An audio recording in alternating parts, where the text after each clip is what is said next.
300 people just like you move to Houston, Texas every single day. In this video, I will talk about the good, the bad, and the ugly about moving to Houston.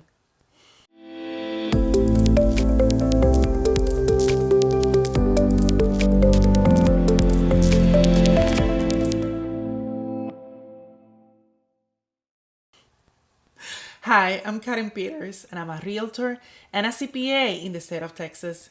If this is your first time in this channel and you want to know everything there is to know about living, working, and playing in Houston, Texas, then hit subscribe and click the bell.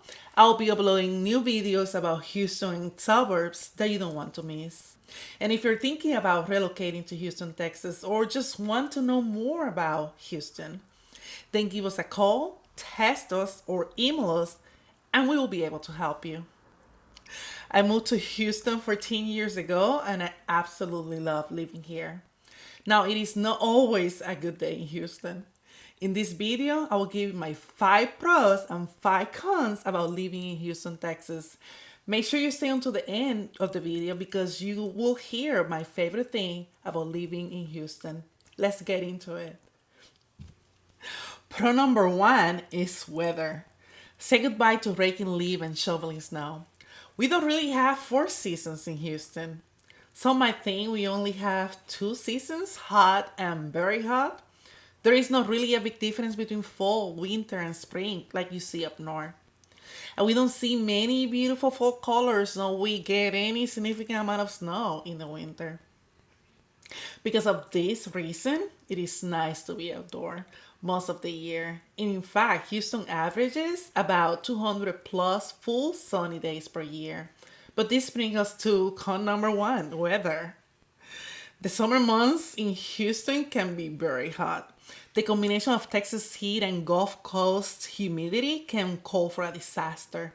Being outdoors during the summer months means that you'll be sweating a lot. Now, a lot of the people get used to the heat and find creative ways to spend the summer outdoors while staying hydrated.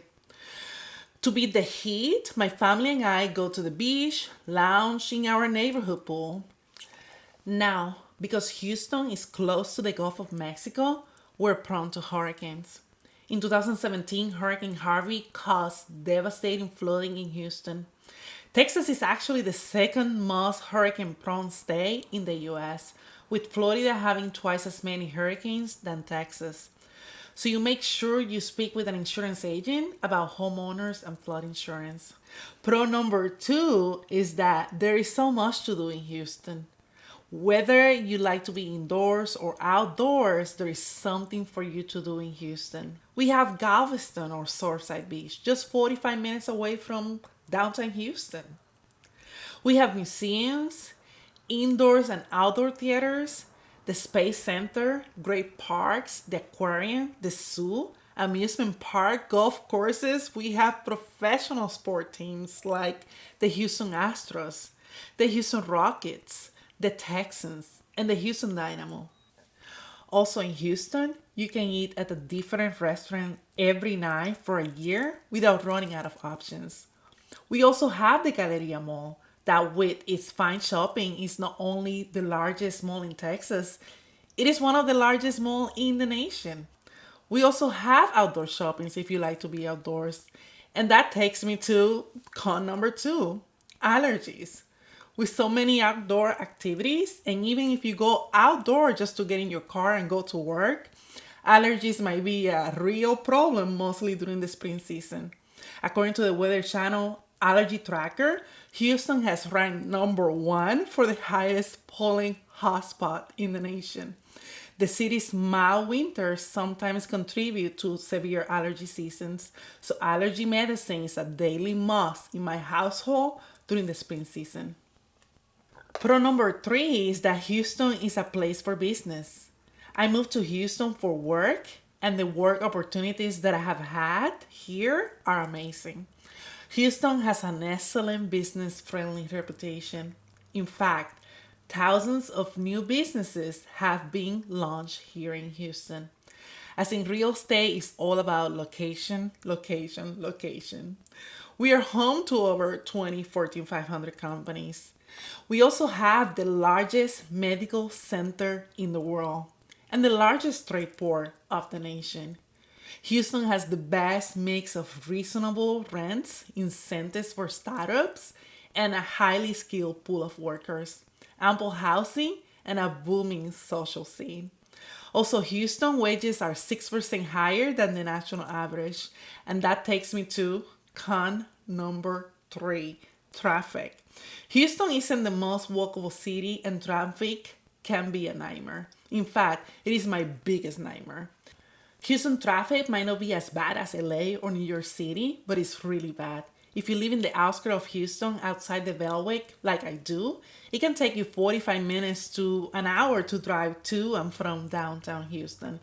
Early risers can experience better traffic conditions. However, on the bright side, I have taken that time in traffic to listen to audiobooks or podcasts and learn new skills while driving.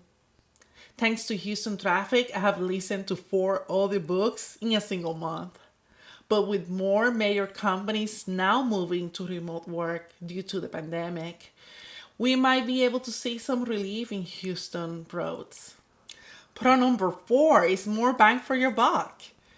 Houston offers a low cost of living while maintaining a high quality of life with the amenities expected in a world class city.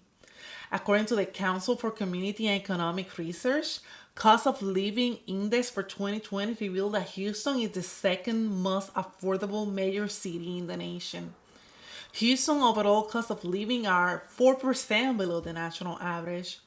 Among the nation's 20 most populous metropolitan areas, Houston housing costs are 51% below the average and 11% below the national average for all U.S. metro areas.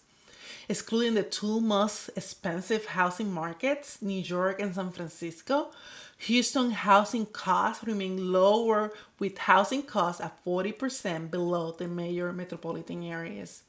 You can buy a 3,000 square feet home for below $300,000. So combined with the fact that Houston wages are 6% higher than the national average, don't be surprised if all of a sudden you have more income than expenses, and thus a bigger savings or retirement account. Con number four is taxes. We pay sales tax of 8.25% when you combine state, county, and city rates. That could be pretty steep, but we do not have to pay state or local income taxes. Also, property taxes can be quite steep. And don't be surprised if 1/3 of your monthly housing payments relates to property taxes. The average effective property tax rate for Harris County is 2.12%. Now, the city of Stafford, one of the Houston suburbs, at the time of this video, does not collect property taxes. So while it's common to have higher property taxes in places that don't charge income tax, Houston residents pay a property tax that is almost double the national average. But even with these higher property taxes, Houston is still the second most affordable city among all the major cities in the nation. Pro number five, and my absolute favorite, is the people. Houston is the most diverse city in the nation, surpassing New York City and LA, with 1 in every 4 residents born outside of the United States. And I'm one of them. Houstonian speaks over 145 languages, and we're full of culture and, of course, Southern hospitality. The positivity that Houstonians display after Hurricane Harvey speaks to the city's character and resilience. Despite Houston being the 4th largest city in the nation, we display a small town warmth and friendliness as everyone was trying to find ways to help each other. Con number 5 is crime in Houston. It bothers me to talk about crime, but this is something that I absolutely must talk about. Being the 4th largest city in the nation, I was surprised that Houston was ranked number 92 by the National Council of Home Safety and Security among the most dangerous cities in America, and number 72 among largest cities. Still, crime happens every day in Houston, and if you leave valuables like your computer, cell phone, or wallet visible in your car, it might not be there by the time you return. In fact, the chances of becoming a victim of property crime could be as high as 1 in 24 people in Houston, Texas. In all, Houston has become home to me and my family for the last 14 years, and we are all proud of Houston. And for me, the pros significantly outweighs all the cons. It is not hard to see why Houston is an attractive city for many people, and that is probably why 300 people move to Houston every single day. If you found this information useful, please click the like button. And if you haven't subscribed yet, please hit subscribe and click the bell. I will be uploading new videos about Houston and its suburbs that you don't want to miss. Thank you for watching.